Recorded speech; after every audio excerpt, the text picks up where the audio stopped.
Hello friends, welcome to my channel. இன்றைக்கி நம்ம வீடியோவில் குட்டி குட்டி டிப்ஸ் தாங்க கூட ஷேர் பண்ணியிருக்கேன். வீடியோ ஃபுல்லும் பாருங்கள், பயனுள்ளதாக இருக்குன்னு நினச்சிங்கன்னாக்கா வீடியோக்கு ஒரு லைக் கொடுங்க. மறக்காமல் சேனலை சப்ஸ்கிரைப் பண்ணி சப்போர்ட் பண்ணுங்கள்.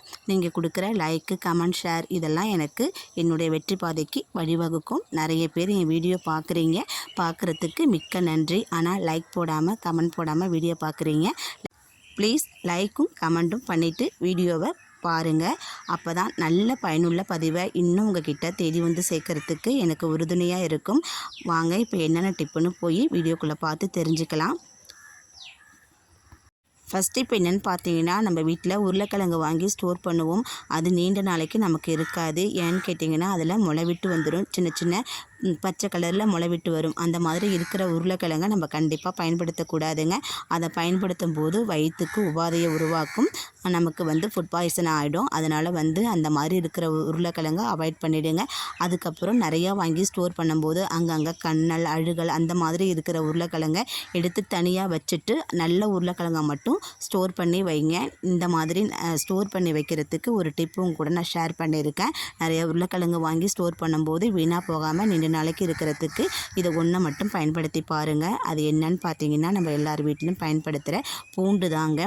பூண்டு எடுத்து ஒரு 4-5 பல்லை உடச்சி விட்டு இந்த உருளைக்கிழங்கோட நம்ம சேர்த்துட்டோம்னாக்கா அதில் இருக்கிற பூஞ்சை எதுவுமே உருளைக்கிழங்குல வராது. சீக்கிரமாக அழுகலும் ஏற்படாதுங்க.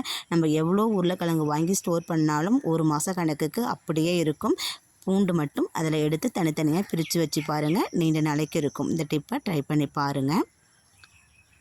செகண்ட் டிப் என்னென்னு பார்த்தீங்கன்னா, நம்ம கடையிலிருந்தோ இல்லை தோட்டத்திலேருந்தோ பறிச்சுட்டு வந்து நம்ம கீரையை வீட்டில் சமைப்பதற்கு வச்சுருப்போங்க. அன்னைக்கு பொழுது நம்மளால் சமைக்க முடியாமல் போயிட்டால் நம்ம என்ன பண்ணுவோன்னா, ஃப்ரிட்ஜில் எடுத்து ஸ்டோர் பண்ணிவிடுவோம். அந்த மாதிரி ஸ்டோர் பண்ணாமல் நம்ம வாங்கிட்டு வந்த கீரையை அடி தண்டோடையும் வைக்கலாம். இல்லைனா இந்த மாதிரி அடியை கட் பண்ணிவிட்டு நம்ம எடுத்து வச்சோம்னா மறுநாள் நமக்கு சமைக்கிறதுக்கு ஈஸியாக இருக்கும். ஒரு பாத்திரத்தில் 3/4 அளவுக்கு தண்ணீர் வச்சுட்டு அந்த தண்டு பகுதியை கட் பண்ணிவிட்டு நம்ம தண்ணிக்குள்ளே வச்சிட்டோம்னாக்கா 2 நாளானாலும் கீரை அப்படி நம்ம பறிச்சது போல் ஃப்ரெஷ்ஷாக இருக்குங்க. வீணாகவே போகாது.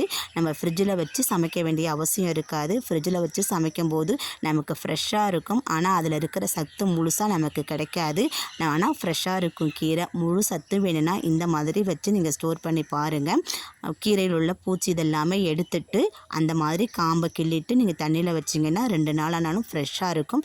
மேலே கொஞ்சம் போல் தண்ணி தெளித்து வச்சுக்கோங்க. அப்படியும் இல்லைன்னா ஒரு ஈரத்துணியை போட்டு அது மேலே தண்ணி தெளித்து ஒரு பக்கமாக ஒரு கிண்ணத்தில் தண்ணி ஊற்றி நம்ம வச்சிட்டோம்னா 2 நாளைக்கு கீரை வீணாக போகாமல் இருக்கும். ட்ரை பண்ணி பாருங்கள். தேர்ட் டிப் என்னென்னு பார்த்தீங்கன்னா, புளி வாங்கிட்டு வந்து நிறைய நம்ம ஸ்டோர் பண்ணுவோம். அப்படியே எடுத்து நீங்கள் ஸ்டோர் பண்ணிடாதீங்க. ஒரு அகலமான பாத்திரத்தில் நம்ம வாங்கிட்டு வர புளி எல்லாத்தையுமே போட்டு அதில் இருக்கிற கொட்டை, கோது எல்லாத்தையுமே நம்ம கண்டிப்பாக எடுத்துடணும். நம்ம புளி வாங்கிட்டு வந்தோடனே அப்படியேவும் எடுத்து ஸ்டோர் பண்ணிடக்கூடாதுங்க. 2 நாளைக்குனாலும் நம்ம வெயிலில் வச்சு நல்லா காய வச்சதுக்கு அப்புறம் தான் நம்ம அதை எடுத்து ஸ்டோர் பண்ணணும். ஏன்னா வியாபார நோக்கத்துக்காக பச்சை புளியை கூட நம்மளுக்கு அப்படியே மிஷினில் அடித்தோ இல்லை விதை நீக்கியோ நம்மள்கிட்ட சேர்ப்பாங்க. நம்ம அதை குழம்பு வைக்கும் போது நமக்கு குழம்பு பச்சை வாடை அடிச்சுக்கிட்டு குழம்பு டேஸ்ட்டே இருக்காது, ஒரு மாதிரி இருக்கும். நம்ம ஸ்டோர் பண்ணாலும் சீக்கிரம் பூச்சி பிடிச்சி போயிடும். அந்த மாதிரி இல்லாமல் இருக்கிறதுக்கு இதில் இருக்கிற விதையெல்லாம், அதில் இருக்கிற கோந்து இது எல்லாத்தையுமே எடுத்துட்டு நீங்கள் ஸ்டோர் பண்ணி பாருங்கள். புளி நமக்கு நீண்ட நாளைக்கு இருக்கும். வெயிலில் மட்டும் 2 நாள் 3 நாள் நம்ம காய வச்சு எடுத்துடணும். அது காய வச்சு எடுத்துகிட்டு வந்த புளியை இந்த மாதிரி சின்ன சின்ன உருண்டைகளாக நம்ம உருட்டி எடுத்து நம்ம ஸ்டோர் பண்ணி வச்சுக்கிட்டோம்னா நமக்கு கரைக்க எடுக்கிறப்ப ஈஸியாக இருக்கும். நம்ம அதிலேருந்து பிச்சுக்கிட்டு இருக்க வேண்டிய அவசியம் இருக்காது. நமக்கு தேவையான அளவுக்கு புளியை சின்ன சின்ன சைஸாக நம்ம உருட்டி ஒரு பானையில் நம்ம ஸ்டோர் பண்ணி வச்சுக்க வேண்டியதாங்க.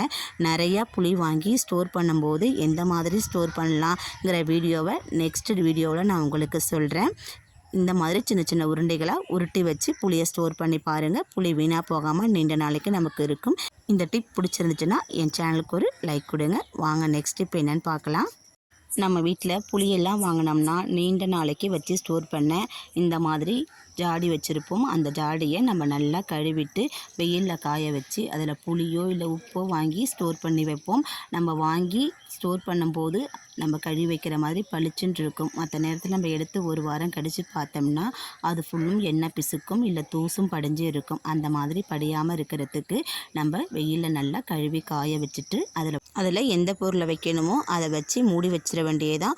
மூடி வச்சுட்டு இதை மட்டும் பயன்படுத்தி பாருங்கள். ஒரு வருஷம் ஆனாலுமே நம்ம கழுவி வச்ச பொருள் அப்படியே புதுசாக இருக்கும்.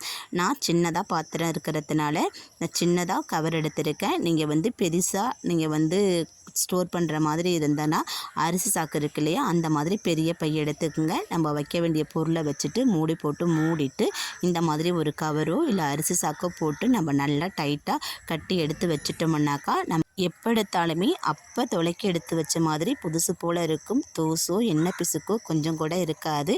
இது ரொம்பவும் பயனுள்ள பதிவாக உங்களுக்கு இருக்குன்னு நம்புகிறேன். ட்ரை பண்ணி பாருங்கள். வாங்க நெக்ஸ்ட் இப்போ என்னென்னு பார்க்கலாம். நம்ம வீட்டில் ரெகுலராக பயன்படுத்துகிற தோசைக்கல்லில் டெய்லியும் நம்ம தோசை ஊற்றுவோம். தோசை ஊற்றிட்டு அதை அப்படியே நம்ம எடுத்து வச்சுருவோம். வைக்கும் போது பார்த்திங்கன்னா அதில் எண்ணெய் பிசுக்கு இருக்கும். நம்ம உடனே எடுத்து சோப்பு போட்டோ இல்லை லிக்விடு போட்டோ நம்ம கழுவுவோம். கழுவிட்டு தோசை ஊற்றும் போது அது பிஞ்சுக்கிட்டு வரும். திரும்பி நம்ம வெங்காயத்தை தீத்தியோ அந்த மாதிரி தான் நம்ம தோசை ஊற்றுவோம். அந்த மாதிரி இல்லாமல் இருக்கிறதுக்கு இதில் ஐஸ் கட்டியை மட்டும் போட்டு பாருங்கள். நீங்களே ஷாக் ஆகிடுவீங்க அப்படின்னு சொல்லியிருப்பேன். அதுக்கு காரணம் என்னென்னு பார்த்தீங்கன்னாக்கா, தோசைக்கல்லை மீடியம் ஃப்ளேமில் வச்சுட்டு ஐஸ் கட்டியை மட்டும் போட்டு தீத்துங்க. அதில் இருக்கிற எண்ணெய் பிசுக்கு எல்லாமே அழுக்கும் கூட சேர்ந்து சூப்பராக நமக்கு வெளியாகி வந்துடும். இதில் சோப்போ லிக்விடோ போட்டு தேய்க்கணுங்கிற அவசியம் இருக்காது.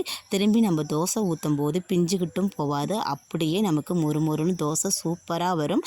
இந்த மாதிரி மட்டும் ட்ரை பண்ணிவிட்டு இதை எடுத்து கழுவி ஊற்றிட்டு வெறும் தண்ணியில் மட்டும் அலம்பிட்டு நம்ம கல்லை சூடுபடுத்தி தோசை ஊற்றினா சூப்பராக நமக்கு தோசை வரும். ஃப்ரிட்ஜில் மட்டும் கொஞ்சம் நம்ம ஐஸ் கியூப் போட்டு வச்சுக்கிட்டோம்னா எப்போல்லாம் நமக்கு தேவையோ அப்போல்லாம் எடுத்து இந்த மாதிரி நம்ம பயன்படுத்திக்கலாம். ஆனால் கல்லை துடைக்கும் போது மிதமான தீயில் வச்சு நம்ம இதை துடைச்சி எடுத்துக்கணும். துடைச்சி எடுத்துகிட்டு தோசை ஊற்றி பாருங்கள். எண்ணெய் பிசுக்கு இருக்காது, அழுக்கு இருக்காது. நான் சொன்ன டிப்ஸில் ஏதாச்சும் ஒரு டிப்ஸாச்சும் உங்களுக்கு பயனுள்ளதாக இருக்குன்னு நம்புகிறேன். பயனுள்ளதாக இருக்குன்னு நினச்சிங்கன்னா சேனலுக்கு ஒரு லைக் கொடுங்க. மறக்காமல் சேனலை சப்ஸ்கிரைப் பண்ணி சப்போர்ட் பண்ணுங்கள். மற்றொரு பயனுள்ள பதிவில் சந்திப்போம். தேங்க்யூ.